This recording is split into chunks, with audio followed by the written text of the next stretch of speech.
So it's late at night, and obviously, if you look at anything on this page, you're going to see I don't post videos.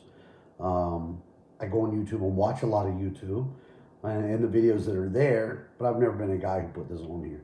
So look, I hung around in the background of this Kiely Rodney thing, and I was sucked in. I was sucked in like everybody else. I was watching Upchurch and all the crazy theories that they had.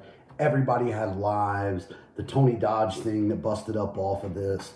The number of people that are true crime on YouTube who came out of the woodwork and were running lives every day and panels and discussing and going over the top and watching the AWP video and all of that with Kiely Rodney.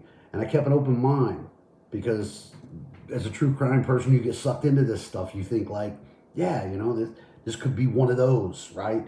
Oh my God, we're at the ground floor, like we're at the beginning of what could be this crazy story. But I always kept in the back of my mind, maybe it wasn't. Maybe it just was what it was. So I'll tell you what troubled me. I didn't hear that out of any of the people who were running the lives, who were doing investigative journalism, who were going on and I don't want to say it, but I mean, look, okay, if you're a YouTuber and you do it all the time, you're doing it because you're trying to monetize and you're trying to make money. All good to you. It's hard to do. It's hard to put content out there that matters. I get it. So bravo.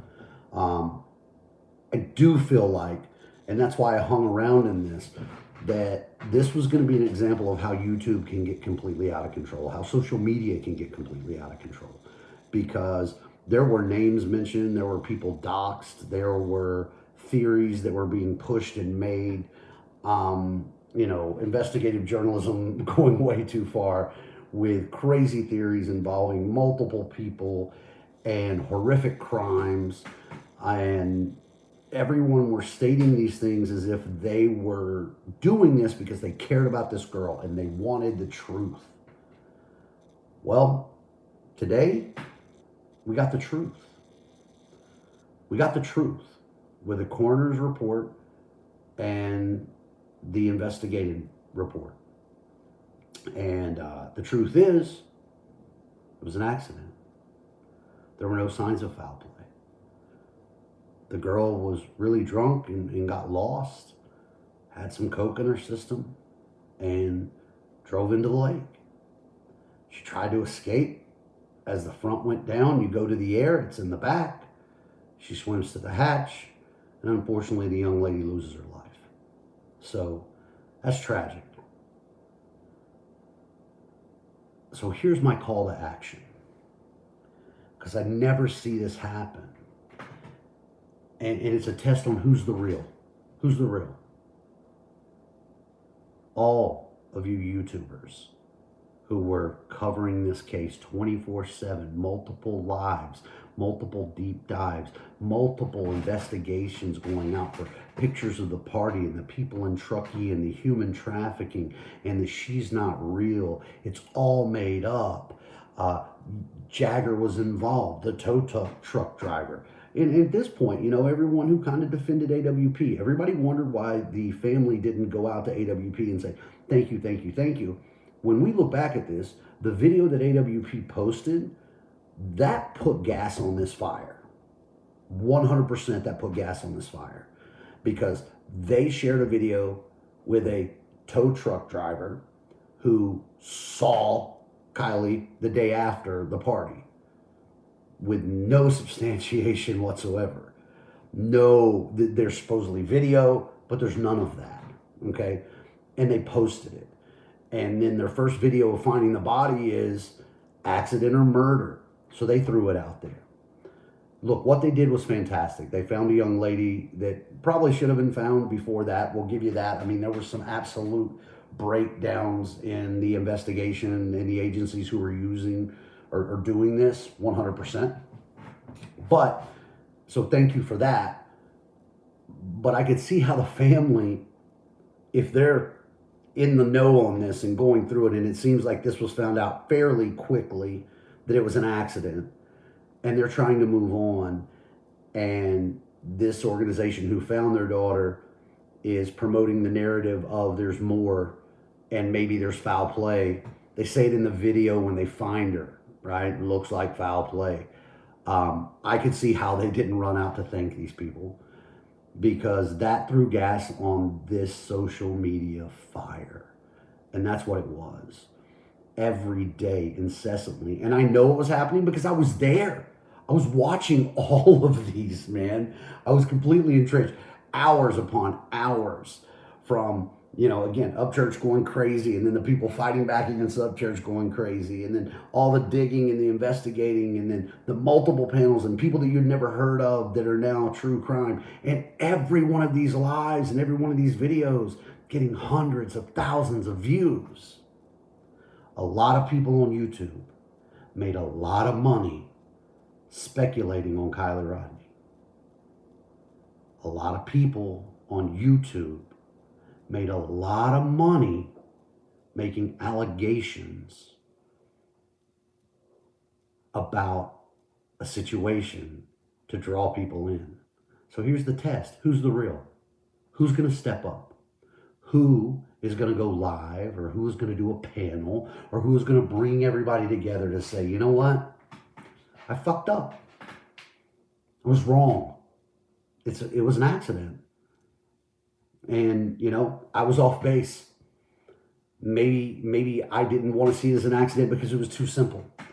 Just say, hey, it was fun. It was fun for us to dig into this and treat it like a true crime mystery that we were right in the middle of to solve. Say something. Own your shit. Who's going to do it? Because I'm telling you, I don't think a lot of people will. Truly don't think a lot of people will. I think all of those people who were involved in this will quietly move on to the next thing. And Kiely will float away. Meanwhile, her family and her friends at this point, all the friends who have been berated and broken down and beaten, like all of them, in their time of pain, of losing a friend, losing a family member, trying to mourn, we made that very difficult for them. We made them shut down their social medias so they couldn't respond or get with each other, because detectives dug through everything that was said. Any interview that was there was broken down. The interview by her mom, when she's trying to say the community should come together, was so broken down and beaten down and overrun and picked apart. And other people on YouTube who came out all of a sudden were pulled into this craziness. And it really blew up into this huge thing for at least a month. And in that month, that family, those friends, they were just trying to grieve. And I'll own mine that I was a part of it.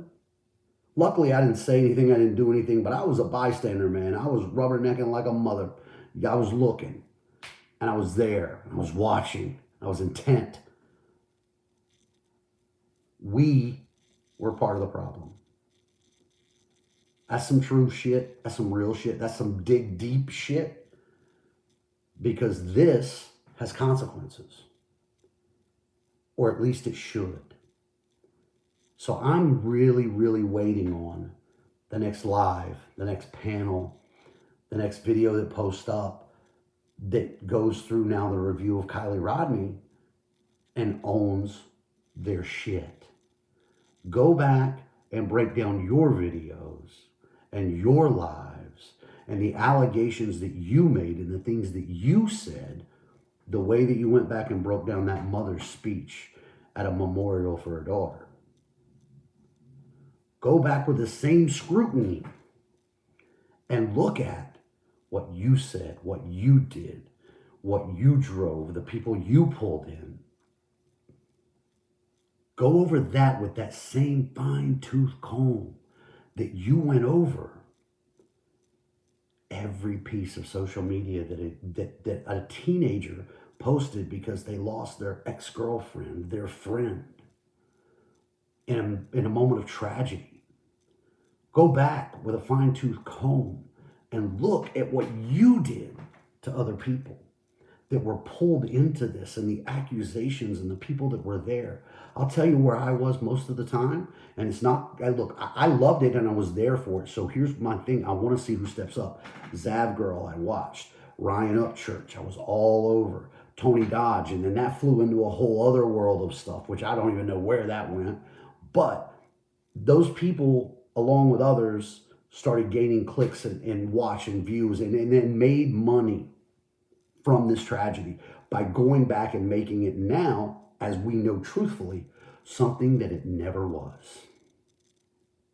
So who's going to own it? Who's going to step up? Out of that group, who will step up and say, I was wrong.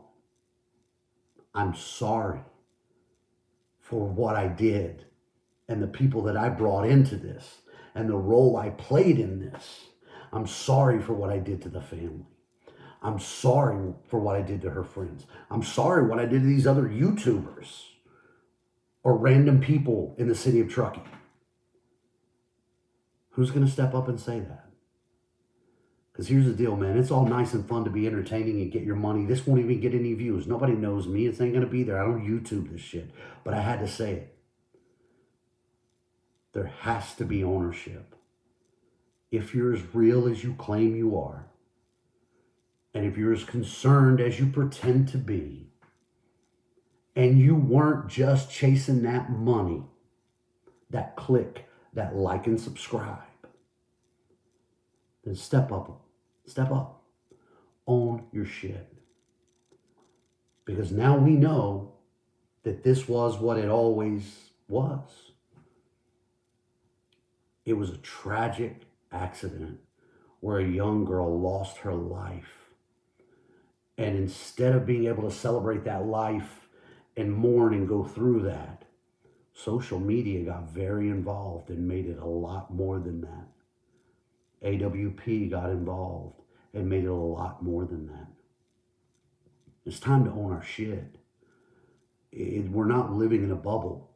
What we do and what we say here that goes out, and the people who watch it and the people who respond, it matters because it becomes real life. But we're behind a screen or in a group or on a live or on a panel, and we're trying to be entertaining because we want that click, we want that subscribe, right? But do we think about the damage that it causes? I hope, I really do, because I liked everybody that I listened to. I was very entertained with this, and I was all the way in it. And I think there were some great moments that came through this, and I think there was some crazy investigative stuff that was discovered, and people that maybe didn't even know they did it, they dug through this thing so deep, trying to drag something up, that I was impressed and amazed at the abilities that they had to go do this. But the bottom line is we weren't doing it for good. We weren't doing it for good. So let's see who steps up and owns that. I said, nobody will see this, man. I'm going to throw it out there and be like, what, my third video on YouTube? But if somebody sees it, if anybody comes across it, take a look in the mirror, man. Who's going to own it? Who's going to be real now that we know what the truth is? I appreciate all the entertainment that all of you gave me, the hours of YouTube videos, and the working of my mind to dig through everything. I absolutely enjoyed every minute of it. I was there for it. But now that this is out, it's time to own it. It's time to own what you did and reflect on what you did and what you caused and what that did outside of your bubble of your screen. So, had to get that off my chest, YouTube and all the true crime people out there. I hope I see some videos where those people stand up. It's all right. You made a mistake and went a different direction. It happens. Police do it all the time. Investigators, FBI, right? Everybody does. But will you own it, or will you just move on? It's going to tell me everything we need to know. It'll tell me and everybody else everything we need to know about who you really are, what's inside you. It's put up or shut up time. It's going to be interesting.